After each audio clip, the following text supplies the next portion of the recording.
Ouverture des travaux des révisions du manuel de procédure de la Direction des finances internes de la Direction générale de douanes et axes DGDA à Hilton Hotel. Parmi les objectifs poursuivis dans ces assises, la déclinaison clairement de l'enchaînement des tâches au niveau du contrôle financier pour plus d'efficacité. Et puis, facture normalisée, le ministre des Finances Doudou Fwamba Likunde Libotai met fin au moratoire. Il a aussi annoncé les débuts de sanctions à l'endroit des opérateurs économiques et autres contrevenants. Les plans stratégiques triennales 2026-2028 et le contrôle systémique de l'inspection générale des finances IGF étaient au centre d'un briefing spécial de presse au cours duquel l'inspecteur général des finances chef des services, Christophe Bitassi Mwabayi, a déclaré que l'IGF a l'obligation de s'adapter aux réalités numériques pour moderniser son système de contrôle en vue de renforcer l'amélioration de la gouvernance financière grâce au contrôle systémique. Tous ces titres et tant d'autres seront développés dans le corps de cette édition de votre magazine Fiscalité et Développement dans une présentation de Didi Mavambo, Nombolo Pépé, Frédéric. Agence Galaxy Media, la passion de développer la RDC. Tout le plaisir est pour moi pour vous présenter ce nouveau numéro de Fiscalité et Développement, votre magazine hebdomadaire d'actualité économique et financière ainsi que des questions de développement en République démocratique du Congo. Ouverture des travaux de révision du manuel des procédures de la Direction des finances internes de la Direction générale de douanes et axes de GDIA le vendredi 7 juillet 2026 à l'hôtel Hilton devant le directeur général adjoint de la douane congolaise en charge des questions techniques Jean-Louis Baouna Mabolia. L'un des objectifs poursuivis dans ces assises est celui de décliner clairement l'enchaînement des tâches au niveau de contrôle financier pour plus d'efficacité. Presque Sekana Lutete Armen Ngoma Moussakanda pour le reportage. C'est le directeur général adjoint de la douane congolaise en charge de questions techniques, Jean-Louis Baouna Mabolia, qui a procédé au lancement des travaux d'élaboration des manuels des procédures de la Direction des finances internes de la Direction générale de douanes et axes DGDA. Cet atelier vise à préciser les rôles et les responsabilités de chaque acteur intervenant dans les circuits financiers, de mettre en place un cadre formel d'exécution des opérations à caractère administratif, financier et comptable, ainsi qu'à décliner clairement l'enchaînement des tâches au niveau du contrôle financier pour plus d'efficacité. Face aux défis stimulants liés à l'accroissement, à la diversification et à la modernisation constante de nos activités au sein de la Direction générale des douanes et axes, il s'avère désormais judicieux et indispensable d'adapter nos outils de gestion.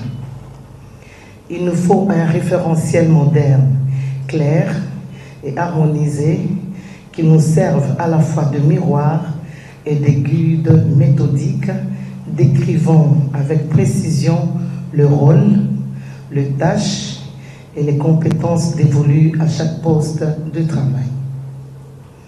Durant cet atelier, la contribution de chacun d'entre vous sera déterminante. Elle doit être stimulée par la volonté permanente d'améliorer nos réalisations, nos réalités quotidiennes et de perfectionner nos processus internes. Durant ces assises, cadres et agents de la douane congolaise auront la noble mission d'examiner avec rigueur chaque procédure proposée, d'y apporter les améliorations nécessaires et les valider avec objectivité vu l'environnement et les exigences de conformité auxquelles la DGDA fait face. Pour le directeur général adjoint en charge de questions techniques Jean-Louis Baouna Mabolia, la révision des 7 procédures de la Direction des finances internes est plus qu'une nécessité. Ces assises revêtent une importance particulière car elles traduisent la volonté de notre administration de moderniser ses pratiques de gestion et d'adapter ses outils de travail aux exigences actuelles de performance, de transparence et de bonne gouvernance. Le manuel de procédure constitue bien plus qu'un simple document administratif. Il est un véritable référentiel de gestion. Il définit les règles de fonctionnement, précise les responsabilités de chaque intervenant, harmonise les méthodes de travail, renforce le dispositif de contrôle interne, sécurise les opérations financières et contribue à une gestion plus efficace et plus responsable de nos ressources. Sa révision est donc une nécessité. Les travaux auxquels s'attellent les experts de la douane congolaise au cours de cet atelier consistent à réviser les modules sur la perception des ressources propres, la trésorerie, la comptabilité générale, les marchés publics et le budget. La gestion des risques, c'est le sujet au centre d'une session de formation organisée par le Fonds de promotion de l'industrie FPI à l'intention de son personnel, lancée le mardi 4 août 2026. Cette session de renforcement des capacités est assurée par Crédasur Group, une structure basée en Belgique spécialisée dans les investissements et la formation. Reportage. C'est ce mardi à Kinshasa que le Fonds de promotion de l'industrie a lancé une formation sur la gestion des risques.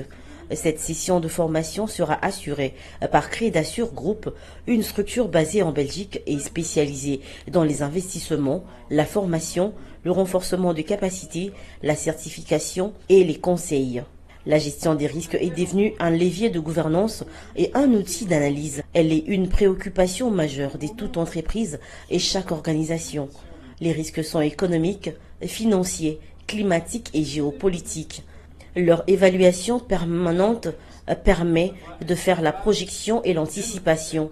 La gestion rationnelle des risques est une vision moderne de la gouvernance. Et selon le directeur général du FPI, Hervé-Claude Batoukonké, la gestion des risques est un levier de performance et d'efficacité dans l'organisation ou dans une entreprise car elle donne des alertes précoces sur les dangers. Elle est également un outil de prévention. Le DG a illustré son discours par la démarche qui motive aujourd'hui le recouvrement forcé des créances impayées du FPI. Si les risques étaient bien analysés avant l'octroi des crédits, il n'y aurait pas autant de litiges et d'insolvabilité. Notre institution bénéficie actuellement de l'appui du gouvernement de la République dans les opérations de recouvrement de son portefeuille. Notre responsabilité est de bâtir une institution capable de prévenir les difficultés de demain. Les créances en souffrance auxquelles nous faisons face aujourd'hui ne constituent pas uniquement un défi financier. Elles nous rappellent surtout qu'une institution de financement du développement doit disposer d'un dispositif robuste de gestion des risques couvrant l'ensemble des cycles de vie des projets.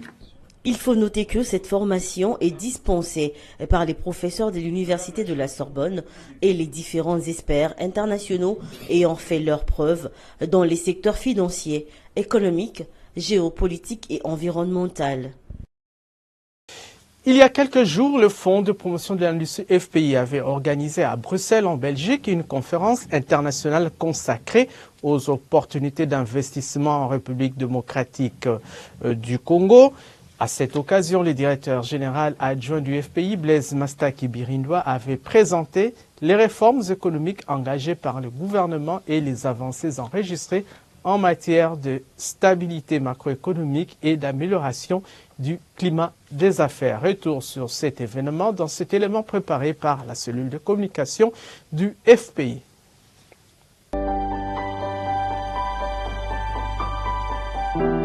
Le Fonds de promotion de l'industrie FPI a organisé une conférence internationale consacrée aux opportunités d'investissement qu'offre la République démocratique du Congo dans le secteur industriel.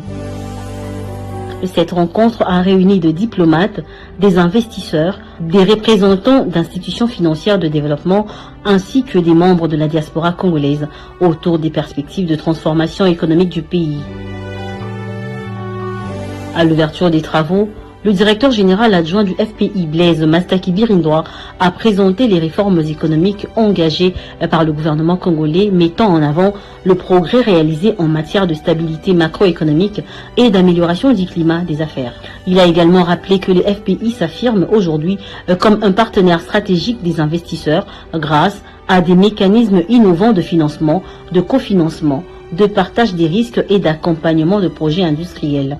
Aujourd'hui, c'est que ce grand pays au cœur de l'Afrique met à votre disposition un canal simple d'accès à ce grand marché en tous les différents secteurs auxquels nous avons fait allusion durant ces échanges. Le FPI, aujourd'hui, peut faciliter la tâche pour que votre expérience au cœur de l'Afrique soit totalement différente de ce que vous auriez pu connaître. Le Congo change réellement. Nous avons un nouveau leadership. Nous avons un chef de l'État déterminé à changer les choses dans ce pays. Au cours de son intervention, Blaise Mastaki-Birindoa a présenté les secteurs prioritaires d'intervention du FPI, notamment l'agro-industrie, l'industrie pharmaceutique, les infrastructures, l'énergie, ainsi que la transformation locale des ressources minières. Il a invité les investisseurs belges, européens et les Congolais de la diaspora à saisir les nombreuses opportunités qu'offre la RDC et à contribuer activement à son industrialisation. Personnellement, je dois avouer que je n'avais pas eu l'opportunité d'échanger avec le FPI, mais de voir le FPI venir ici à Bruxelles, rencontrer la diaspora, c'est juste quelque chose d'innovant et qui prouve réellement que la diaspora, nous ne sommes pas des laissés pour compte. Il y a une volonté pour la diaspora d'investir en RDC et elle l'a toujours fait. Et aujourd'hui, au moins, on se sent moins seul.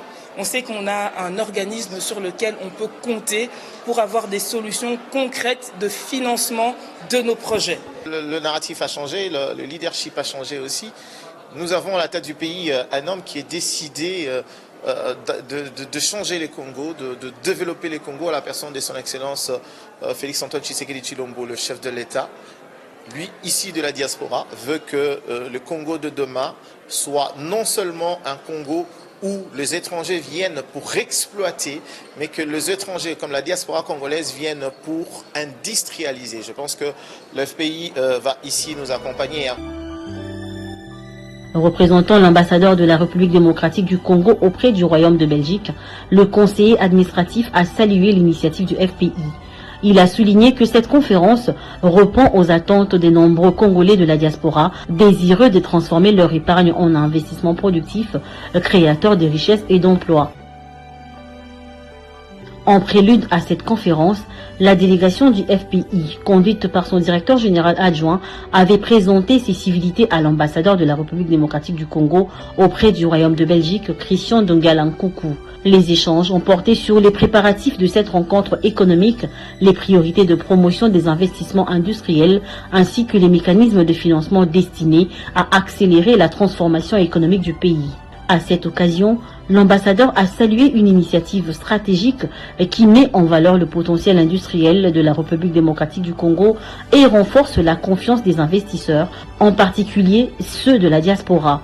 Il a réaffirmé l'engagement de la représentation diplomatique congolaise à promouvoir l'attractivité du pays et à faciliter les contacts entre les investisseurs et les institutions nationales. Enfin, en marge de la conférence, la délégation du Fonds de promotion de l'industrie a été reçue en audience par le président du Parlement de la région de Bruxelles-Capitale, Bertin Mampaka Mankamba. Cette rencontre a permis d'examiner les perspectives de coopération économique entre la Belgique et la République démocratique du Congo, avec pour objectif renforcer les partenariats en faveur de l'investissement, de l'industrialisation et du développement économique durable. Bouclons le chapitre FPI avec ce spot du FPI sur la TPI locale. Si vous êtes industriel exerçant en République démocratique du Congo, rassurez-vous que vous êtes assujetti au paiement de la taxe de promotion de l'industrie locale TPIL pour les ventes de vos produits sur le marché local. Dans ce cas, collecter et reverser mensuellement la taxe de promotion de l'industrie locale au taux de 2% du prix du revient industriel. C'est contribuer à la pérennisation du cycle de financement des projets industriels en RD Congo. Tenez, la taxe de promotion de l'industrie locale est une parafiscalité préaffectée au financement des projets industriels. Ceci est un message du Fonds de promotion de l'industrie. FPI, votre partenaire privilégié pour la réussite de vos projets. Place à présent aux activités du ministre des Finances, Doudou Fwamba Likundeli Botaye. Deux activités ont caractérisé la semaine de l'Argenté nationale. D'abord, la visite des différents stands d'information et d'assistance dédiés aux opérateurs économiques. Ensuite, la réunion d'évaluation de la première phase de définition d'un plan de relance du groupe de développement local de 145 territoires. Priska Sekana Loutete pour les commentaires.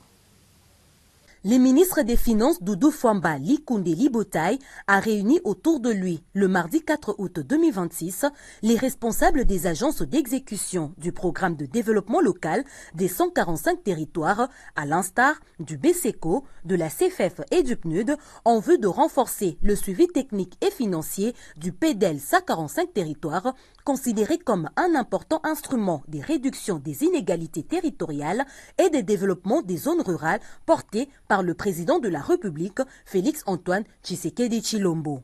Les discussions ont principalement porté sur l'évaluation de la première phase, la définition d'un plan de relance du programme ainsi que les projections relatives au second volet de la première composante consacrée à la construction des routes stratégiques des dessertes agricoles. Chaque agence d'exécution a présenté les bilans des ouvrages déjà livrés, des ceux en cours d'achèvement ainsi que des infrastructures dont l'exécution connaît encore des contraintes opérationnelles.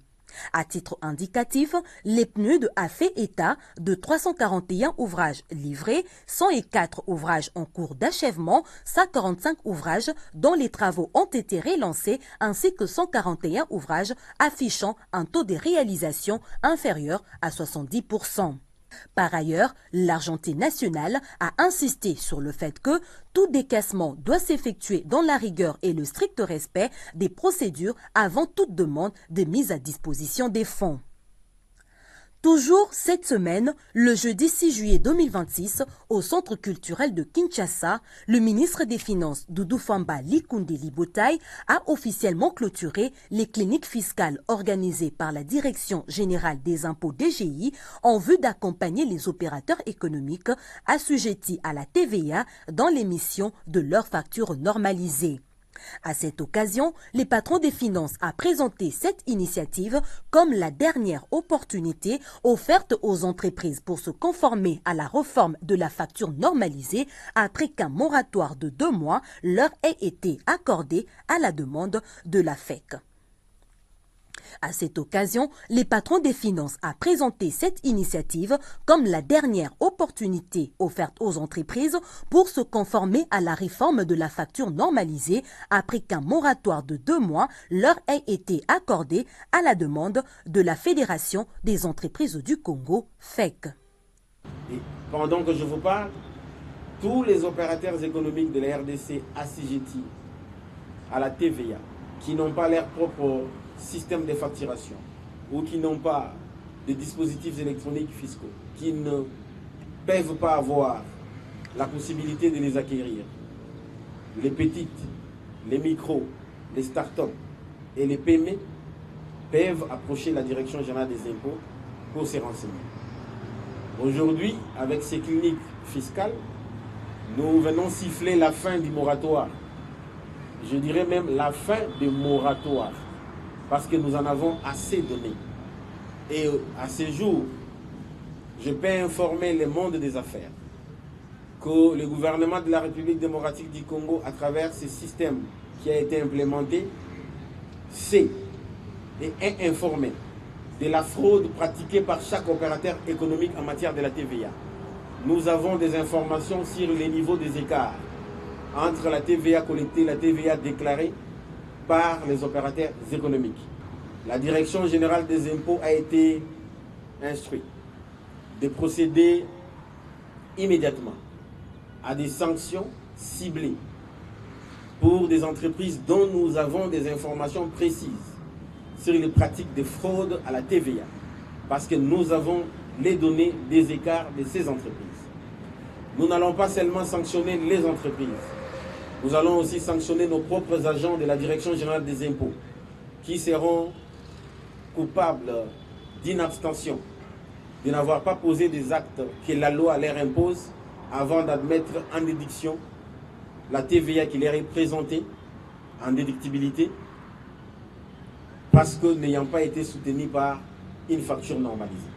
Au cours d'une cérémonie solennelle organisée le jeudi 6 août 2026 à la Cité de l'Union africaine, le chef de l'État, Félix-Antoine Tshisekedi Tshilombo, a présidé la cérémonie de signature de l'accord relatif à l'établissement à Kinshasa du bureau pays de l'Agence de développement de l'Union africaine, nouveau partenariat pour le développement de l'Afrique, ODA-NEPAD.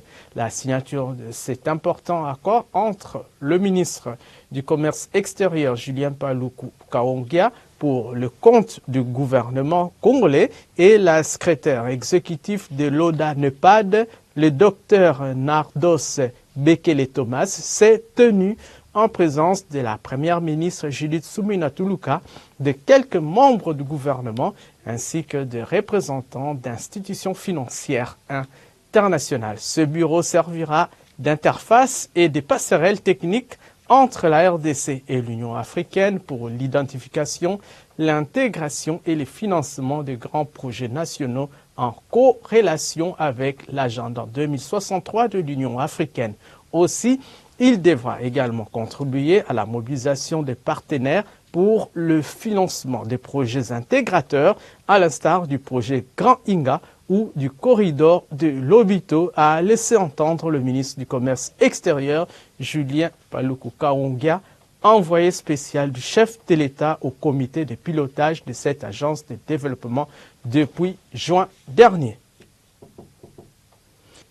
Présentation du plan stratégique triennal 2026-2028 et focus sur le contrôle systémique de l'inspection générale des finances IGF. C'était le thème au centre du briefing spécial des presses du mercredi 5 août 2026. L'inspecteur général des finances, chef des services, Christophe Bitassi-Mwabayi, a soutenu que la digitalisation des services publics est désormais un impératif. L'IGF a donc l'obligation de s'adapter aux réalités numériques pour moderniser son système de contrôle en vue de favoriser l'amélioration de la gouvernance financière. Au cours de cet exercice de redevabilité devant la presse, à côté du ministre de la Communication et Médias, Patrick Mouyaya Katembwe, l'inspecteur général des finances, chef des services, Christophe Bitassi-Mwabayi, a orienté son intervention sur le plan stratégique triennal 2026-2028 et les contrôles systémiques de l'inspection générale des finances IGF. Cette nouvelle approche de contrôle digitalisé et intelligent est un projet qui va révolutionner la surveillance de gestion des fonds publics. Il ne sera plus question d'être forcément sur le lieu pour découvrir des actes de malversation financière. Les contrôles devront se faire à distance à l'aide des outils numériques sophistiqués connectés aux services publics dont leurs systèmes de gestion sont déjà digitalisés.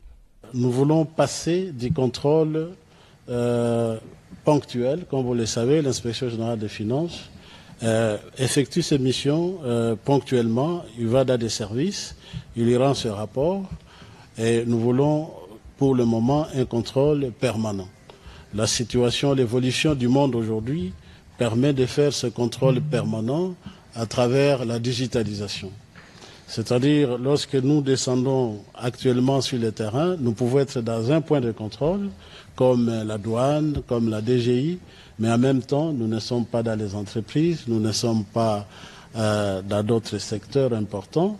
Et pourtant, aujourd'hui, la digitalisation nous donne cette opportunité de pouvoir contrôler en distance tous les points de contrôle qui nous est nécessaire et sans même descendre sur le terrain. Et c'est ainsi que nous avons donc opté pour la digitalisation qui permet non seulement de dépasser les contrôles ponctuels, mais aussi de dépasser les contrôles manuels. Nous arrivons dans des points de contrôle où nous demandons la documentation contrôlée, alors que nous devrions venir déjà avec tous les renseignements. La digitalisation nous permet d'avoir tous les renseignements, faire les recoupements en amont avant même que nous ne puissions descendre sur le terrain. Ça nous permet d'analyser ces données en amont, de dégager les risques majeurs et de nous projeter sur le terrain avec certitude pour faire des interventions ciblées. Avec la nouvelle loi sur le numérique, tous les services publics ont maintenant l'obligation de se conformer à ces nouvelles dispositions légales. La digitalisation des services est devenue un impératif, a déclaré les patrons de l'IGF. Nous sommes dans un pays où tout n'est pas encore digitalisé. Nous devons reconnaître qu'il y a déjà beaucoup de services publics qui sont déjà digitalisés. Nous allons donc commencer d'abord à nous connecter à toutes les plateformes digitalisées qu'il y a dans la République. Et au fur et à mesure de la digitalisation, nous allons nous connecter à toutes ces plateformes qui vont se mettre en place. Alors, en même temps, nous allons jouer un rôle catalyseur. C'est-à-dire, là où nous allons trouver qu'il n'y a pas encore la digitalisation, nous allons pratiquer notre contrôle tel que nous le faisons aujourd'hui, sans digitalisation. Et en même temps, parmi les critères, les exigences, nous allons exiger que là où ce n'est pas digitalisé, que ça le soit, notamment dans les entreprises et dans les gouvernements provinciaux où ils doivent aussi passer à la digitalisation. Il faut savoir, chers journalistes, que la digitalisation, c'est bien une obligation légale dans notre pays avec le code du numérique. Tous les services publics sont appelés à se digitaliser.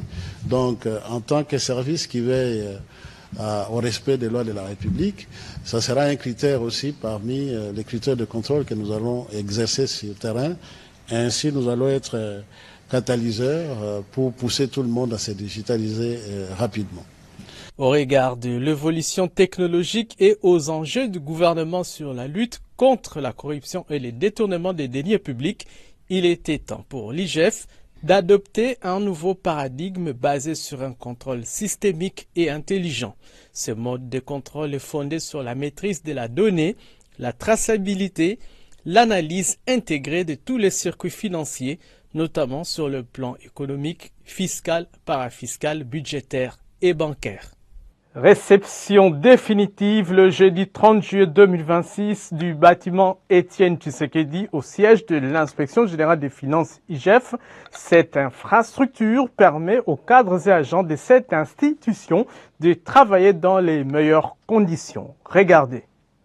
Après sa réception provisoire, les bâtiments Étienne Tshisekedi au siège administratif de l'Inspection générale des finances IGF a enfin été réceptionné de façon définitive par l'inspecteur général des finances chef des services Christophe Bitassi Mwabayi. Toutes les parties prenantes impliquées dans la construction de cet édifice moderne étaient présentes dans la salle des réunions du comité de direction pour la cérémonie de clôture du marché. Étaient de la partie le chef des services et son adjoint Emmanuel Chibingu, le coordonnateur de brigade et son adjoint, le chef de quelques brigades ainsi que les inspecteurs, cadres et agents de l'IGF.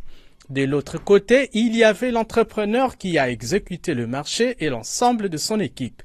La présence de toutes les parties à cet événement marque les désengagements de l'entreprise qui a construit ces bâtiments et également de la structure étatique qui a assuré le contrôle technique des travaux. D'après le directeur général adjoint de Hang Feng, ces bâtiments répondent aux normes requises conformément à la vision du maître d'ouvrage. En tant que constructeur, nous sommes heureux de remettre aujourd'hui un bâtiment qui répond pleinement aux attentes de son maître d'ouvrage, tant sur le plan de la qualité que de la fonctionnalité et de la durabilité. Je tiens à remercier sincèrement les autorités de l'IGF pour leur accompagnement, le bureau de contrôle, les ingénieurs, les architectes, les ouvriers et tous les partenaires qui ont participé à ce projet. Nous formulons le vœu que cet immeuble serve durablement l'inspection générale de finances dans l'accomplissement de sa noble mission au service de la République démocratique du Congo. À travers un procès verbal lu et signé par toutes les parties prenantes, la qualité et la valeur du bâtiment ont été reconnues par le BTC. On annonce la réception définitive des travaux sans réserve en ce jour du 30 juillet 2026. Autorise la libération de la caution des retenues de garantie de bonne exécution. En fait de quoi, ce procès verbal a été signé au jour, mois et an qui est dessus. De son côté, l'inspecteur général des finances, chef des services, a alloué l'accompagnement du chef de l'État qui a fait de l'IGF une institution respectable grâce à l'amélioration des conditions de travail. Cet investissement constitue une infrastructure stratégique pour notre institution. Il contribue à améliorer durablement les conditions de travail des inspecteurs des finances et l'ensemble du personnel administratif de l'IGF, à renforcer nos capacités institutionnelles et à soutenir efficacement l'exercice de nos missions de contrôle, de surveillance et de la promotion de la bonne gouvernance des finances publiques. Cérémonie clôturée par la visite de ces bâtiments. Le contrôle systémique se trouve aujourd'hui au centre de préoccupation des autorités de l'IGF. Ce contrôle à distance digitalisé et intelligent va contribuer à l'amélioration de la gouvernance financière en RDC. Pour plus d'édification sur cette nouvelle approche de contrôle, je vous convie à suivre ce spot. Dubai de Makamboué, yaya, bakenda te barata. Otikala suna voyage. Mama sale la beauté na yo, bimana DG benga yi. Nongola ko benga. Nonga. C'est toi qui le mamnyo so foyo sango lelo.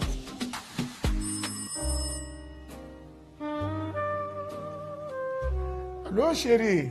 Allô chérie. Natoni hein. Yamo ozalaka gardien à Pacto DG Pinza. Non, c'est-à-dire... Toutes mes copines voyagent maintenant. Oh. Non, je dois partir à Dubaï. Si je rate ce voyage à Dubaï, c'est fini. C'est fini entre nous. Allô? Allô quoi? Hey!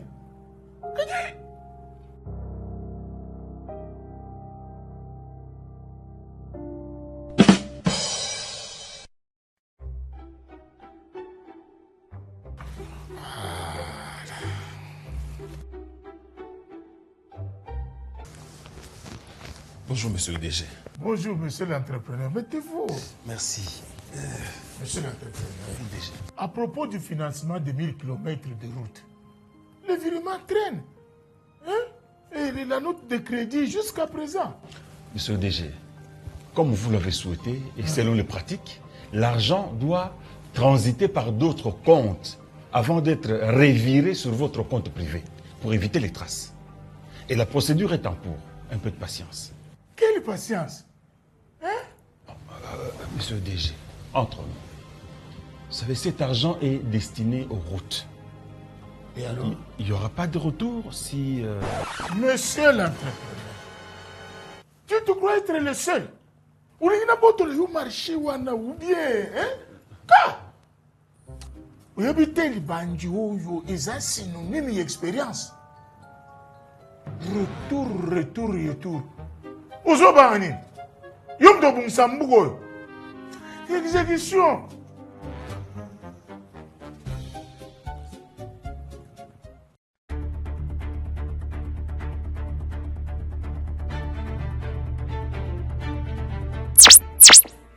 Monsieur l'inspecteur général, chef de service, l'argent de l'État est en péril.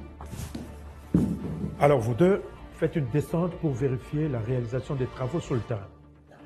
Madame la secrétaire, si tu peux convoquer en toute urgence monsieur le DG Ngaloufar et l'entrepreneur Elombe.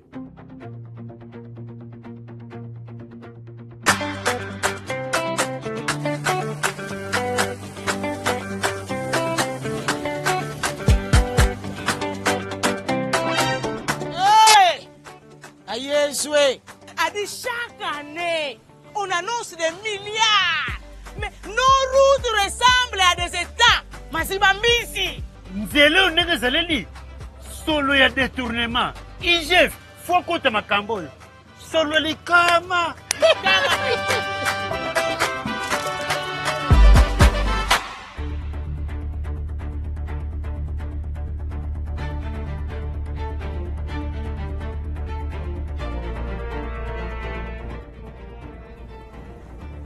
Bonjour, monsieur le DG. Installez-vous. Monsieur le DG, comment pouvez-vous expliquer ces différents mouvements bancaires dans ton compte avec l'argent de l'État? Cela veut dire que c'était quand je voulais... Monsieur l'entrepreneur, quelle relation avez-vous avec monsieur le DG? Mais comment expliquer que l'argent soit sorti du compte de l'entreprise pour les travaux publics, mais que ça soit transité dans 7 comptes différents pour atterrir dans le compte privé du DG?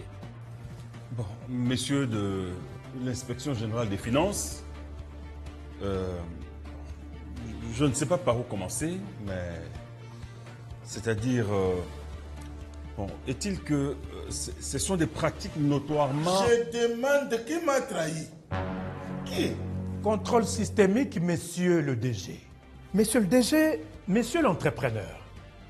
C'est exactement avec ces genres de pratiques qu'on a vu des marchés financés et payés à 100%, mais réalisés à 0%. L'État décaisse, mais l'argent disparaît. Et sur le terrain, même pas un seul sac de ciment, comme c'est le cas après la descente sur terrain de nos inspecteurs.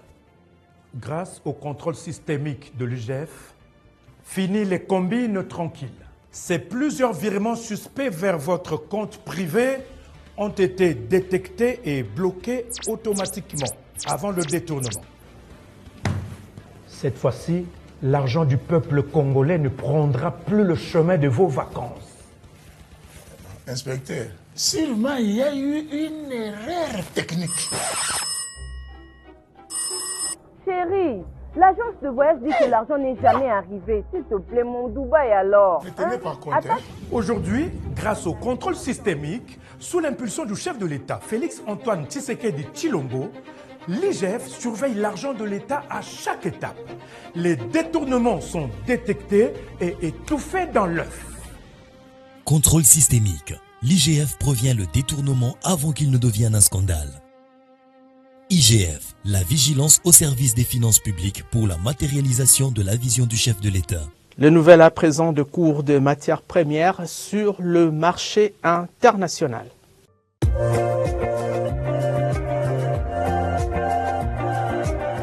Baisse du cours du pétrole sur le marché international à la clôture de la semaine. Chez WTI, le baril de l'or noir a coûté 76,99 $, en chute de 1,23%. Et chez Brent, il a valu 81,95 $, en baisse de 1,36%. Le cours du cuivre a grimpé de 2,03%. La tonne du métal rouge s'est négociée à 14 455 $ la tonne. Le prix de la tonne du cobalt reste inchangé depuis des mois en se maintenant à 56 290 $. Le cours de l'or a connu une hausse de 1,99% en valant 4 325,05 $ l'once. Côté principaux produits céréaliers, le cours du maïs a fini la semaine en hausse de 0,97% en coûtant 443 $ la tonne. Une stabilité à tendance haussière s'est observée avec les riz paddy, c'est-à-dire non décortiqués, valant 14,21 $ la tonne, hausse de 1,11% du cours du blé fixé à 638 $ la tonne. Enfin, le cours du cacao a chuté de 1,80% en se négociant à 5 776 $ la tonne, le tout à la clôture de la semaine qui s'est achevée.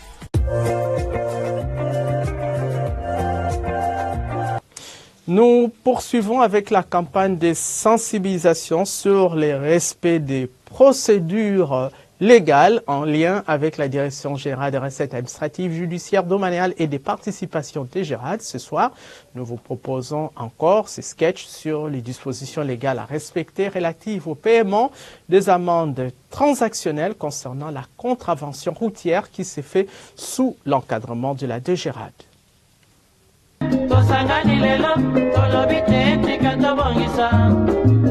esanga bayaya na biso bakolo bato ya conseil oye population ya Congo jeunesse nationale basengi lelo mpo babongisa kobongisa Congo ezali nguya ya population bakonzi bayoka na matoi bato ya Congo oye bato ya Congo oye bato ya Congo. Oh mais c'est quoi ça? Sens interdit, défaut de documents de bord, contravention. Allez, permis de conduire, carte rose. Oh, $100. Sinon avec la DGRAD au bureau, tu vas payer très cher. Quel très cher? Allô, ve? Ve, yanga betina, bakangi ngati ve. Bakanga pa roulagement quoi. Ve, solane. Ve, personne était, ve. Ah. Ve. Bon. Naka petit na wa. Waka ve na ngai. Naka petit na ve. Ve. Si maman 60 ba petit ba sauver na palais ga. Pourquoi cela n'est pas où? Jamais. On va au bureau. On va au bureau. On va au bureau.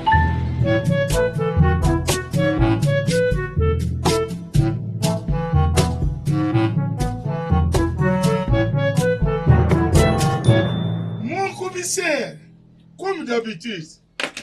Mon OPJ, je suis ton petit frère, hein? Petit frère. Hey! Un policier ne touche pas à l'argent de l'État.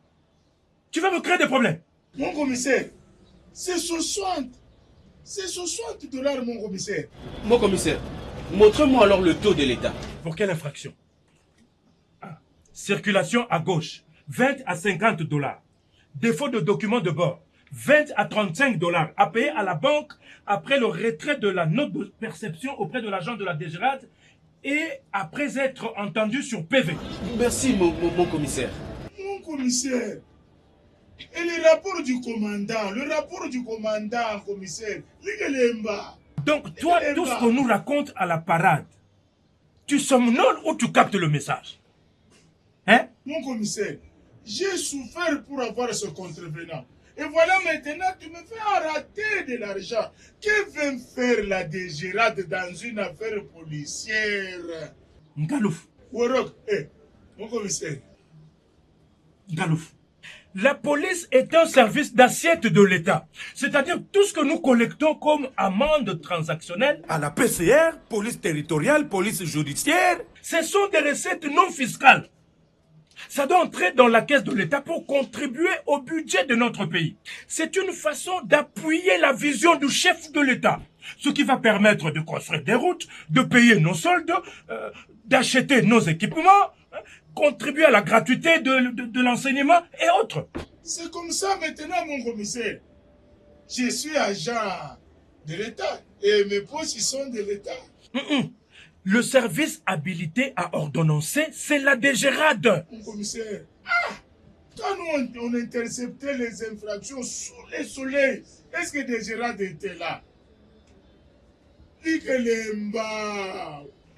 Messieurs, en cas de violation de code de la route, il ne faut jamais payer auprès des policiers. C'est la corruption et c'est une infraction.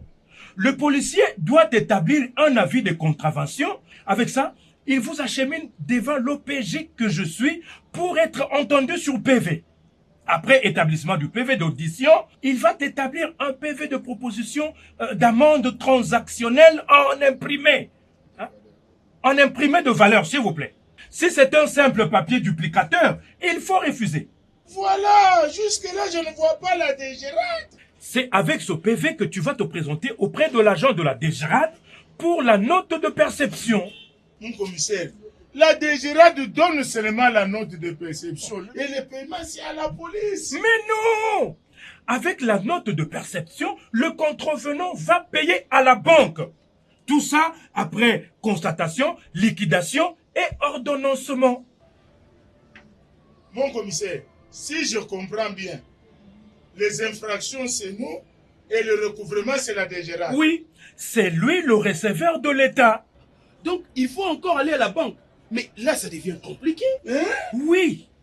Et d'ailleurs, bientôt, il y aura les ATM à proximité pour faciliter le paiement. Et pour vous, les agents qualifiés, le service de la police n'est pas mort. Bientôt, il y aura une mission de contrôle.